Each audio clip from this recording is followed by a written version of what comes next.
साबिक वज़ीर-ए-आज़म इमरान खान को एक और मुकदमे में सज़ा सुना दी गई है। सन 2023 में कौमी एहतसाब ब्यूरो यानी नैब ने इमरान खान, उनकी वाइफ बुशरा बीबी समेत 8 अफराद के खिलाफ 190 मिलियन पाउंड या अलकादर ट्रस्ट के नाम से यह मुकदमा दर्ज किया।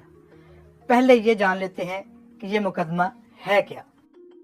साबिक वज़ीर-ए-आज़म इमरान खान और उनकी अहलिया बुशरा बीबी के खिलाफ 190 मिलियन पाउंड या अलकादर ट्रस्ट केस 450 कनाल से ज़्यादा ज़मीन के अतिये से मुतल्लिक है, जो कि निजी हाउसिंग सोसाइटी बहरिया टाउन की जानिब से अलकादर यूनिवर्सिटी के लिए दी गई थी।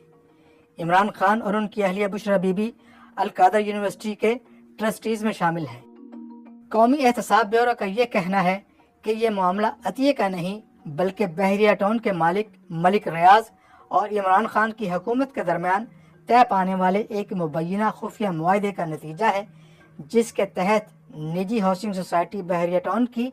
जो 190 मिलियन पाउंड या 60 अरब रुपए की रकम बरतानिया में मुंजमद होने के बाद पाकिस्तानी हुकूमत के हवाले की गई, वो बहरिया टाउन कराची के केस में सुप्रीम कोर्ट के फैसले के बाद इस सोसाइटी के ज़िम्मे वाजिबुल अदा 460 अरब रुपए की रकम में एडजस्ट कर दी गई थी। इस मुकदमे में साबिक वज़ीर-ए-आज़म के खिलाफ गवाहान में उनकी काबीना के 2 अरकान भी शामिल थे, जिनमें परवेज़ खटक और ज़ुबैदा जलाल शामिल हैं, जबकि इसके अलावा बतौर वज़ीर-ए-आज़म इमरान खान के प्रिंसिपल सेक्रेटरी आज़म खान भी गवाहान में शामिल थे।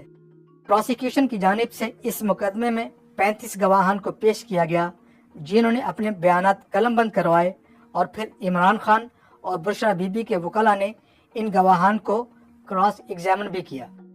पहले इमरान खान की जानिब से ये कहा गया कि वह अपनी दिफा में कुछ गवाहान को पेश करना चाहते हैं, बाद अज़ां उन्होंने ये दरख्वास्त वापस ले ली।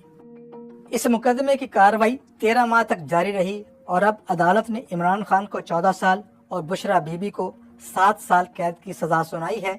जबकि अलकादर यूनिवर्सिटी को सरकारी तहवील में लेने का भी हुक्म दिया है। इमरान खान की वकला की टीम का कहना है कि वो इस अदालती फैसले को इस्लामाबाद हाई कोर्ट में चैलेंज करेंगे।